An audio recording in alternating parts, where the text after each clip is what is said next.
यहाँ पे हम एपिसोड के शुरुआत में डंजी का सीन दिखाया जाता है। अब यार आपको याद होगा जिन्हों के साथ भी यहाँ पे संग जिन्वो जाता है रेड्स पे, तो उनमें से एक रेड पे यहाँ पे वो आया होता है। हमें दिखाया जाता है कि इधर शैडो सोल्जर्स ही ये सारा काम कर देते हैं और आराम से जिन यहाँ पे बैठा होता है जिन्हों, लेकिन इनको देख के काफी ज्यादा शौक हो जाता है। तो जिन वो कहता है, अरे हाँ मैंने तुम्हें इन्हें तो दिखाया नहीं था, ये मेरा एक स्किल है बट इसको एक्सप्लेन करना थोड़ा मुश्किल है। तो यार ये सारे के सारे मॉन्स्टर्स को ये लोग हरा देते हैं, जिसके बाद ये लोग यहाँ पे जो जेम्स है उसको कलेक्ट करना शुरू कर देते हैं। तो जिन्हों नीचे बैठ जाता है, वो कहता है कि अब प्लीज मेरे को मैजिक जेम्स तो कलेक्ट करने दो। तभी यहाँ पे एक सोल्जर आता है और कुछ जेम्स लाके दे देता है जिन्हों को। तो जिन्हें वो कहता है कि थैंक यू सो मच दूसरा। और यहाँ पे हमें एक बोट का सीन दिखाया जाता है जिसके पूरे चिथड़े उड़ चुके होते हैं। अब इस बोट पे सारे के सारे सिपाही मर चुके होते हैं सिवाय एक के जो कि काफी ज्यादा डरा हुआ होता है। अब ये इंग्लिश बोल रहा होता है और सामने से एक बड़ा सा भारी सा बंदा आता है। ठीक है, तो यार इसको देख के उसे लग रहा होता है कि ये कोई मैजिक बीस्ट है, लेकिन ये बंदा बताता है कि नहीं, ये कोई मैजिक बीस्ट नहीं है बल्कि एक इंसान है। तो यार जिन्वो और जिन्हों का ये जो रेड मिशन होता है काफी अच्छा खासा जाता है। तो ये लोग आते हैं यहाँ पे पार्टी वार्टी करते हैं, भाई खाते पीते। ठीक है, इनके 19 क्वेस्ट मिशंस कंप्लीट हो चुके होते हैं और ये काफी ज्यादा खुश होते हैं। तो आपको पता ही है यहाँ पे जिन्हों को अपना खुद का गिल्ड बनाने के लिए इन क्वेस्ट मिशन को पूरा करना था, जिस वजह से जिन्वो उसकी मदद कर रहा था। ठीक है ना, तो यार यही मेन एम होता है अब उसका कि वो लाइसेंस लेगा जल्दी से जल्दी। और वो पूछता है कि जिन्वो का क्या का सीन है। तो जिन्हो बताता है कि अब मेरे को तुम कुछ समय तक कांटेक्ट नहीं कर पाओगे क्योंकि मैं कहीं जा रहा हूँ। तो यार यहाँ पे जिन्हो को तो पूरी चढ़ गई होती है और वो कहता है कि अगर आपको मेरे से इतनी चीड़ मचती है तो आप मेरे को मुंह पे बोल सकते हो, ठीक है ना, मैं आपको फिर से परेशान नहीं करूंगा। वो बताता है कि यार उसका भाई उससे 10 साल बड़ा है और वो उसको बिल्कुल भी पसंद नहीं करता। इन दोनों ने आज तक कभी भी बैठ के साथ में बातचीत भी नहीं की है। ठीक है, तो वो यही कहते हैं कि काश आप मेरे भाई होते संग जिन्वो। तो जिन्हो यहाँ पे ड्रिंक करता है और कहता है कि ठीक है, फिर आज से तुम मेरे छोटे भाई हो। ओके, ये सुन के यहाँ पे जिन्हो काफी ज्यादा खुश हो जाता है। वो कहता है अच्छा ठीक है, फिर ये मीट खाइए और खाइए दूसरा। यहाँ पे हमें इस आदमी का सीन दिखाया जाता है। ठीक है, अब इसको कैद करके बंद कर दिया होता है इस जेल के अंदर। इसके बारे में बात कर रहे होते हैं ये लोग कि ये कोई फॉरेन हंटर है और इसने कहा कि ये 10 साल पहले गेट के अंदर बंद हो गया था और वहीं पे फंस गया था और अभी रिसेंट में यूनाइटेड स्टेट्स के पास ही एक गेट ओपन हुआ था, वहां से ये बाहर निकला है। इसको इंग्लिश बोलना नहीं आता और ऐसा हो सकता है कि कोई ह्यूमनॉइड बीस्ट हो और उसने इंसान का रूप ले रखा हो या फिर वो बीस्ट बोल सकता हो।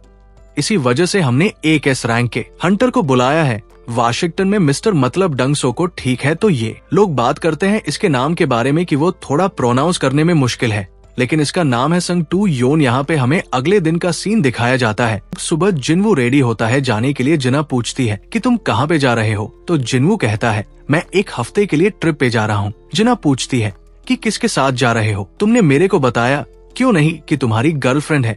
तो जिन्वो कहता है कि मैं अपने दोस्त के साथ जा रहा हूँ और ये बोल के वो यहाँ से निकल जाता है। अब वो यहाँ पे आया होता है डीम कासल के अंदर। आपको याद होगा कि वो सरबत से ला रहा था, उस समय उसका लेवल 20 था और अभी उसका का लेवल ऑलमोस्ट ट्रिपल हो चुका है। तो अब देखते हैं वो आसानी से शायद हरा सकता है।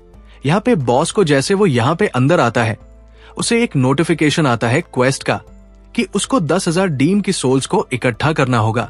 अब यहाँ पे वो अंदर आता है, इधर काफी सारे डीम शामिल होते हैं दूसरा, और यहाँ पे हमें जिन्हों का सीन दिखाया जाता है। तो बेसिकली यहाँ पे वो अपने डैड के पास आया होते हैं। उसके डैड कहते हैं तो तुम क्या चाहते हो कि मैं हमारा गिल्ड तुम्हारे हाथों में दे दूं? तुम्हें पता है ना जिनसुंग का प्लान जिनस जिन्हों का भाई है, ठीक है ना, तब भी तुम ऐसे रिक्वेस्ट कर रहे हो।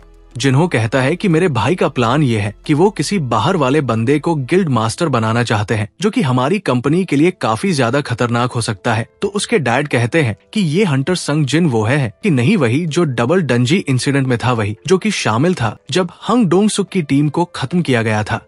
इसके अलावा सुपरविजन डिपार्टमेंट के जो प्रिजनर्स थे उनकी मौत हुई थी, तब भी वो वहीं पे था और वो तीनों इंसिडेंट से बिल्कुल बिना खरोच के बाहर निकल गया। उसने तुम्हारे साथ हर रेड मिशन में पार्टिसिपेट किया था। इसके अलावा जो अभी हाल ही में रेड गेट वाला इंसिडेंट हुआ था व्हाइट टाइगर गिल्ड का, उसमें से भी वो कुछ सर्वाइवर्स को बचा के लेके आया। तो तुमने उसकी मदद से गिल्ड मास्टर का लाइसेंस हासिल किया है कि नहीं? और तुम चाहते हो कि मैं तुम्हें ये गिल्ड सौंप दूं। इसके बाबाज यहाँ पे जिन्हो यही कहता है कि मैं आपसे फिर से ये रिक्वेस्ट करता हूं कि प्लीज यूजन वाला गिल्ड मेरे को दे दीजिए। तो उसके डैड कहते हैं ठीक है, फिर मैं चाहता हूं कि तुम एक ट्राई करो, लेकिन मेरी एक कंडीशन है, तुम्हें संग जिनवू को हमारे गिल्ड के अंदर लेके आना होगा। मैंने सुना है कि व्हाइट टाइगर गिल्ड उसको अपने गिल्ड में शामिल करना चाहते हैं। तो ठीक है, उससे पहले तुम्हें उसे हमारे गिल्ड में ज्वाइन कराना होगा। क्या तुम ऐसा कर सकते हो? तो जिनहो कहता है हाँ जरूर। दूसरा, यहाँ पे हमें डेमन कासल का सीन दिखाया जाता है। अब इधर काफी सारे डेमोस को मार दिया होता है जिनवू ने, और वो एक चीज नोटिस करता है कि वो इन लोगों की सोल को एक्सट्रैक्ट नहीं कर सकता। ठीक है, यहाँ पे उसे एक गेट पास मिलता है, एक एंट्री परमिट मिलता है सेकंड फ्लोर पे जाने का। तो यार ये जो गेट होता है थोड़ा दूर होता है, जिस वजह से यहाँ पे वो आइस बेयर वाले बॉस को बाहर निकालता है और वो उसके ऊपर बैठ जाता है। यहाँ पे कुछ डीमंस आगे आ जाते हैं, लेकिन भाई ये आइस बेयर होता है, काफी खतरनाक होता है, इनको उड़ाता हुआ जाता है। इस एबिलिटी को देख के यहाँ पे जिनवू इसका नाम टैंक रख देता है। दूसरी, और यहाँ पे हमें चाहेही का सीन दिखाया जाता है जो कि स्विमिंग करके बाहर निकली होती है स्विमिंग पूल से। उसको देख के एज यूजुअल सारी की सारी लड़कियां इंप्रेस हो जाती है। अब यहाँ पे चाहे थोड़ा टेंशन में होती है क्योंकि वो याद करती है जो बात उसकी चॉय जंग इनसे हुई थी। तो यार चाहे यहाँ पे चॉय से यही कहती है कि हम लोग पब्लिक को ये सारी बातें क्यों नहीं बता रहे कि जो रेड आंस है उनके पंख भी निकल आए हैं और वो कभी भी यहाँ पे पहुंच सकते हैं, और बस कुछ ही लोगों को ये बात क्यों बताई है। तो चॉय बताता है कि देखो यार ये एसोसिएशन का ऑर्डर है, और वैसे भी ये बात अगर हम उन लोगों को बताएंगे तो वो बेफालतू में डरने लग जाएंगे। चिंता मत करो, हमें अभी और भी ज्यादा ताकत होना है और इस देश का सबसे बड़ा गिल्ड बनना है। दूसरा, यहाँ पे हमें फिर से जिनवू का सीन दिखाया जाता है। जिनवू ये कहता है कि जब मेरे को इस डंजो की चाबी मिली थी तो मुझे लगाता है ये कोई एस रैंक का डंजी होगा, लेकिन ऐसा लगता है कि यहाँ पे ज्यादातर जो डीम है वो अपर बी रैंक के हैं। अब धीरे धीरे करके उसको गेट पासेस मिलते रहते हैं, वो अलग अलग फ्लोर्स पे जाता रहता है। ठीक है, वो ये चीज फिगर आउट करता है कि जैसे ओरिजिनल टावर में 100 फ्लोर्स होते हैं, तो हो सकता है कि इस जगह भी 100 फ्लोर्स हो। तो यार वो अलग अलग फ्लोर्स पे जाता रहता है, धीरे धीरे करके खाता है पीता है। अब यार उसका ज्यादा खाना भी नहीं होता और उसको घर भी जल्दी से जल्दी वापस जाना होगा क्योंकि उसने जिना को प्रॉमिस किया है कि एक हफ्ते में आ जाएगा। वो ओके, तो उसके बाद समय भी कम है। यहाँ पे फाइनली वो जाके 10,000 डेमन सोल्स को कलेक्ट कर लेता है और वो आता है 49th फ्लोर पे। अब यार यहाँ पे 50 फ्लोर पे जाने के लिए उसको इस अशय वल्कन नाम के डीवन किंग को हराना होगा जो कि लॉर होता है लोअर फ्लोर्स का दूसरी। और यहाँ पे हमें इन दोनों बंदों का सीन दिखाया जाता है। ये लोग यहाँ पे अप्रोच करने आए होते हैं व्हाइट टाइगर गिल्ड से जिनवू को। अब यहाँ पे घर पे जिनवू होता नहीं, उसकी सिस्टर होती है। बस इनको लगता है कि यार इनका टाइम वेस्ट हो गया, तो ये बंदा बताता है कि ऐसा नहीं है, उसकी लोकेशन तो यहीं पे है। मतलब वो शहर से बाहर नहीं गया और शहर के बिल्कुल बीचों बीच आके उसकी लास्ट लोकेशन खत्म हो गई थी। ये बंदी पूछती है तुम्हें ये बात कैसे पता? तो ये बंदा बताता है कि ये मेरा काम है। दूसरा, यहाँ पे हमें फिर से जिनवू का सीन दिखाया जाता है।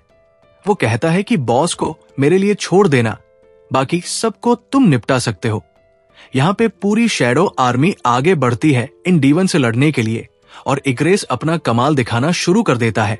अब यार वो बताता है कि उसके नंबर ऑफ सोल्जर्स और उनकी इंटेलिजेंस बढ़ चुकी है और साथ में मैजिक पावर भी बढ़ चुकी है। अब वो सोचता है कि यार ये बड़ा बॉस यहाँ पे बैठा रहा है, कब तक लग क्यों नहीं रहा। ये तभी पलक झपकते वो गायब हो जाता है और भाई इन लोगों के ऊपर आ जाता है।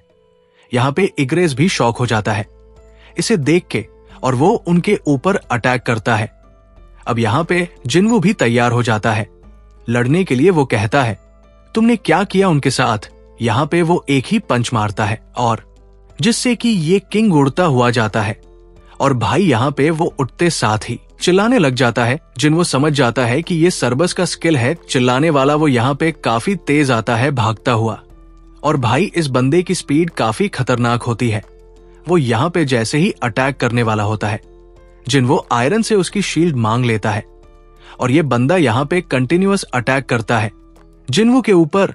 जिन्वो यहाँ पे एक ओपनिंग के साथ ही इसके ऊपर अटैक करता है, लेकिन ये किंग उसकी मूवमेंट्स को रीड कर पाता है, जो कि काफी खतरनाक बात होती है। अब वो सोचता है कि उसको उसके छोटे सर के ऊपर ये अटैक करना होगा, लेकिन सबसे पहले जो ये अजीब तरीके से भाग रहा है और हिल रहा है ना, इस चीज को उसे रोकना होगा। यहाँ पे वो भागता हुआ जाता है एक बिल्डिंग के पास। और मैं आपको बता दूं, ये फाइटिंग सीन्स काफी ज्यादा खतरनाक और कमाल के हैं। ये सारे के सारे सीन्स आप यहाँ पे डोंगो इस बीस्ट के पास यानी कि संग के पास आ चुका होता है। मैं इसको संग ही बोलूंगा, संग 2 डोंगो कहता है। अच्छा, तो आजकल के मैजिक बीस्ट इंसानी रूप भी लेने लगे हैं। तो संटू कहता है कि तुम चाहे तो मेरा DNA टेस्ट करा सकते हो, मैं झूठ नहीं बोल रहा। तो डोंगो कहता है, यार बे फालतू का काम दे दिया मुझे। तो संटू कहता है कि क्या मैं तुमसे एक सवाल पूछ सकता हूँ। डोंगसो कहता है, चुप हो जाओ। संटू कहता है कि इंसानों को गेट्स और मैजिक बीस्ट के बारे में कितना ही पता है। डोंगसो कहता है, क्या बकवास कर रहे हो तुम। तो संटू कहता है कि तुम्हें गेट्स और मैजिक बीस्ट के बारे में क्या क्या पता है। डोंगसो कहता है कि क्या बकवास कर रहे हो, तुम कहना क्या चाहते हो। सट्टू कहता है, डंजो, गेट, मैजिक बीस्ट ये बस एक चेतावनी है एक आने वाली तबाही के बारे में। तो डोंगो कहता है, क्या तबाही। तो संटू कहता है, हाँ, आज तक की सबसे ज्यादा खतरनाक तबाही। मेरा बस एक ही गोल है, उस तबाही को रोकना। तो डोंगो कहता है, ये बकवास बंद करो, तुम्हें पता भी है कि इस दुनिया में कितने हंटर्स हैं। अगर हमने सारे के सारे हंटर्स को इकट्ठा कर लिया। तो संटू कहता है कि कितने भी लोगों को इकट्ठा कर लो, तुम उस ताकत का सामना नहीं कर पाओगे। वो सब खा लिए जाएंगे और खत्म कर दिए जाएंगे। हाँ, वैसे तुम्हारे अंदर भी थोड़ी बहुत ताकत है। तो डंगसो ये सुन के चढ़ जाता है। वो कहता है कि वैसे देखा जाए तो तुम जैसे मैजिक बीस्ट का भी एक इंसानी नाम है, यहाँ तक कि तुम्हारे बीवी और बच्चे भी हैं। हम मेरे को बताओगे तुम्हारे बच्चे का नाम क्या है?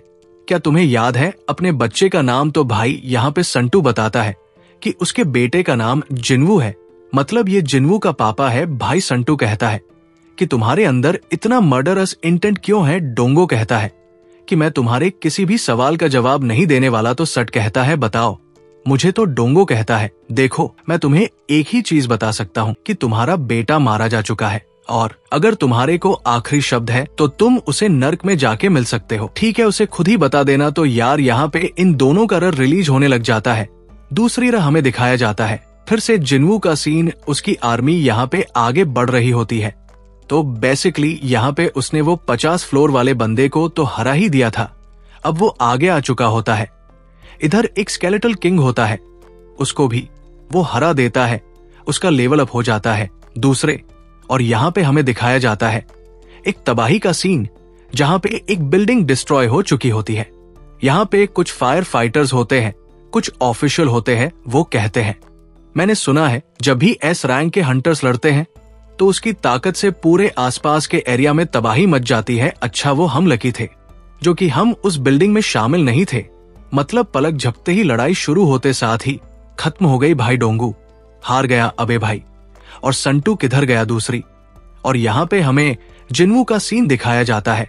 उसका खाना पूरी तरह से खत्म हो चुका होता है और वो यहाँ पे 75 फ्लोर पे आ चुका होता है। 25 फ्लोर्स और बचे हुए हैं, उसको और भी ज्यादा आगे जाना है।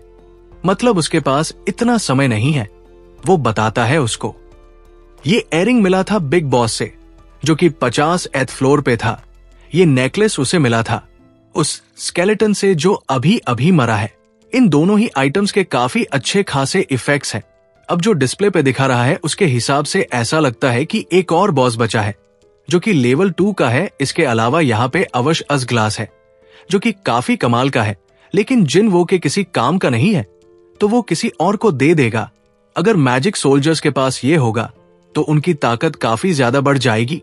उसके अलावा यहाँ पे ये कर्स रैंडम लूट बॉक्स है, जो कि उसने क्वेस्ट रिवार्ड्स में चूज किया था, लेकिन अब वो उसको हासिल नहीं कर सकता, तो उसे थोड़ा पछतावा हो रहा है। इसके अलावा उसे यहाँ पे एक की मिली होती है, जिसकी कोई भी इंफॉर्मेशन उसे दिखाई नहीं जाती। अब वर्ल्ड ट्री फ्रेगमेंट के लिए उसको यहाँ पे पहला और दूसरा इंग्रेडिएंट्स ऑफ लाइफ बनाने के लिए 2 चीजें मिल चुकी है, एक बचा हुआ है, जिसके बाद वो अपनी मॉम को बचा सकता है। लेकिन अभी के लिए उसको वापस जाना होगा। अगली बार जब वो आएगा तो वो जरूर उसको हासिल करके जाएगा।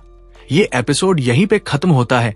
नेक्स्ट एपिसोड आएगा नेक्स्ट वीक। अब यार ये वीडियो में जितनी जल्दी ला सकता था उतनी जल्दी लेके आया हूं, आप लोगों के लिए तो उसके लिए। लाइक तो कर ही देना, सब्सक्राइब कर लो अगर चैनल पे नए हो, तो मैं जल्दी से जल्दी और भी आने में कवर करना शुरू करूंगा। हो सकता है कि मैं साका मोटो डेज भी कवर करना शुरू कर दूं, ठीक है? तो जैसे रहेगा ठीक है, कमेंट सेक्शन में बता देना। अगर वीडियो चाहिए होगी उस एमए के ऊपर तो मिलता हूं आपसे अगली वीडियो में, तब तक के लिए गुड बाय।